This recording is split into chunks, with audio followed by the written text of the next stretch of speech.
Hey there everyone, welcome to another episode of It's My Business, where we bring you the greatest that the Uintah Basin has to offer in services and entertainment and dining and all the great things that we have here in the basin. I'm David Gale once again.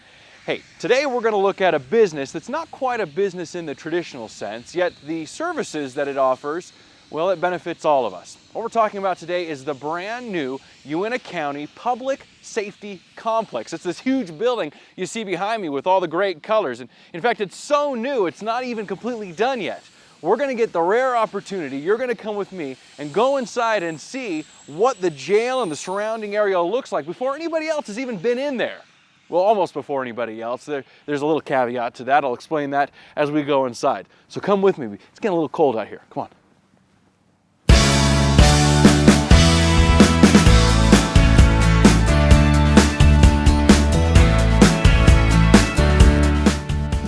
Whoa! Hey! Look who joined us. It's Sheriff Jeff Merrill. Good to How see convenient ya. this is. You know, I got to see you over at the studio, but I'm glad you could come on a field trip and come and see our building. I appreciate you being our tour guide in this beautiful new building. It's absolutely Oh, gorgeous. isn't this great? This is the public entrance where the public's going to come and to the public safety. The county attorney's office is here, the court is here, and the other federal and state agencies are here. Sure. And this is the front entrance. And now this is of course where I would come in if I was just walking through the door and I had some business either over at the county attorney's or whatnot. But a lot of this building, encompassing this building, is of course the jail, the new jail. So let's say I came in under maybe a little stressful environment. I'd been arrested. I did something wrong. I didn't necessarily come in through here. We may have to. I wouldn't come in through here though, would I? You wouldn't come in through here. You'd come in through booking. Well, can we go look at it? Hey, let's go over and see it. Let's go see booking. All right. Come on with us. Dave. Yes. Hey, we've reached booking. This is booking. This is booking. So what happens if some potential inmate they come here first? What happens? They come here first. Actually, the officers will arrest them and bring them into this area. All right. When they get them booked into the area, then our jail staff that works in this area will pick them up and book them. And they'll throw them in these drunk tanks or holding cells. Holding cells, because you don't have to be drunk to get arrested. You don't remember have to that, kids. They'll put them in the holding cells, and they will either bail out or they will go to jail and stay for a long period of time or until they see the judge. Right.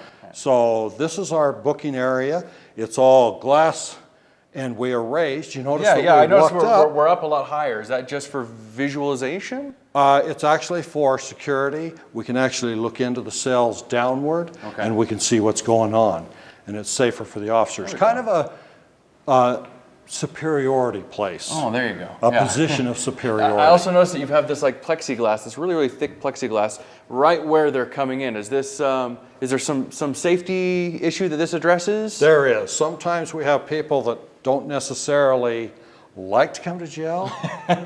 And so sometimes they try to spit on us or throw things at us. And so it's just a safety for the employees. Okay. So they come in and this area is where all of the paperwork is done and where they sit until they're coherent enough or until... Fingerprints, mugshot. You know, no work is done until the paperwork's done or the computer work today.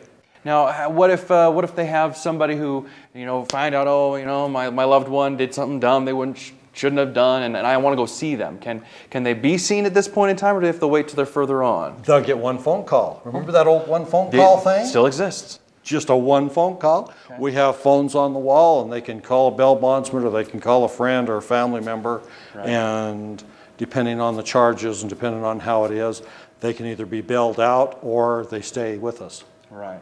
But it's nice that you have this area in which you can see everything from this one spot. There's nothing out of view for all of these. Neat? Yeah. You can see all the cells. You can see what's going on, and we're in control. Yeah, definitely. So now that once you've gotten booked, and let's say you don't immediately get bailed out, are these the cells? Is this where they stay? This is not where they stay. Where do they go? This is just for temporary holding. Okay. If they're going to stay with us, we're going to go back to the cell blocks. Oh, okay.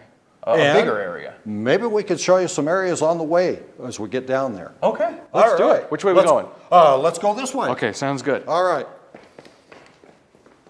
Okay, so this is it. We have arrived. This is the jail where everybody's at. Yeah, well, luckily not right now, but where they will be sometime in the near future, right? They will be in the near future.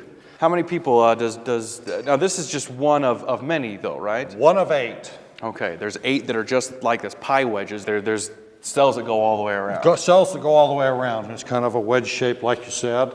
Okay. 2 persons per cell, 24 per block. So you're in here with 24 strangers that you never knew before. You're gonna make friends real quick. Yes, hopefully it's not enemies. So 24 times 8. 192. Don't make me do the math. 192 people that you, now, how many could the old jail hold? It was originally designed for 54, but we double bunked, and that means that we ended up with 104. That doesn't make sense, but we had 2 holding cells, or 2 observatory cells. So you can hold a lot more now, and I'm sure that it's probably a little more comfortable for the inmates and for the staff who have to work around that many inmates. It is. And if we was looking at here, we have 24, and that's what it's made for. Mm-hmm. It would be like putting 48 in here. Yeah. And that, as you can see where we're at, that would be very, very crowded. Well, that's where we're at now, is we're very crowded. Here we are, there's nobody in here right now, but we're not the first 2 people to walk around in this jail cell. We are not. Last Friday night, we had this whole place completely full on the overnight stay.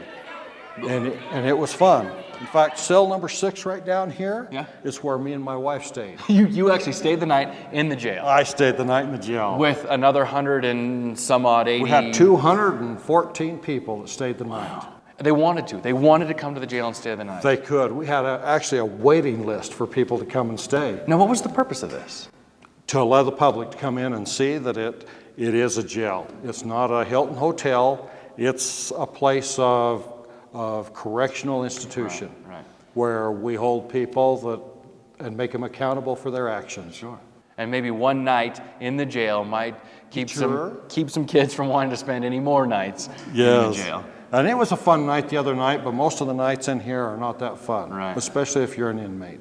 Yeah. It is still concrete, and you see it. Yeah, definitely.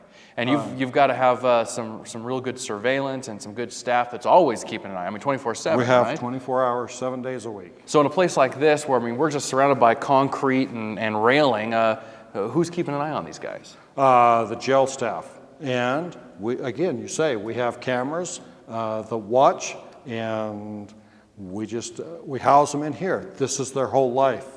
Can we see where they're being watched from? Oh, yes. Let me take you up to the control room, and we'll show you where it is. But we've got to go this way. This way? This way. Okay. Back where we come. Okay. All right. I'm glad to be out of here.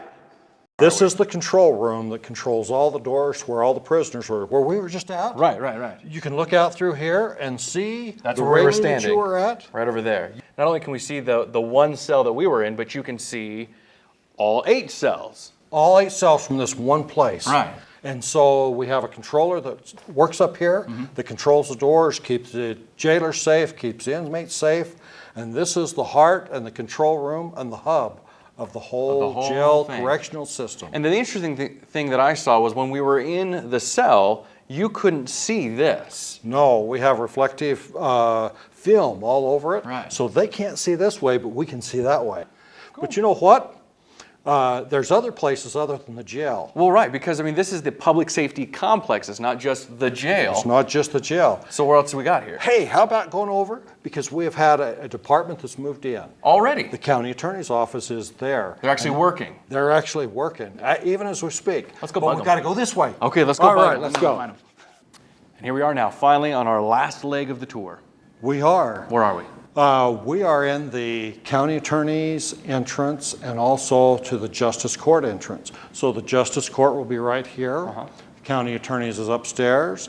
The main entrance where you come in earlier is right there. Back over there. And the jail is all connected with all of it. So everything is really close, and like you've told me before, when an inmate needs to go to court, well, they're already here. They just come here. For misdemeanors, yes, at the justice court. Right. So besides the county attorneys, the jail itself, the courthouse, what other entities are going to be housed here? The sheriff's office is coming over Okay. with all of our evidence and all of our everything that the sheriff's office has.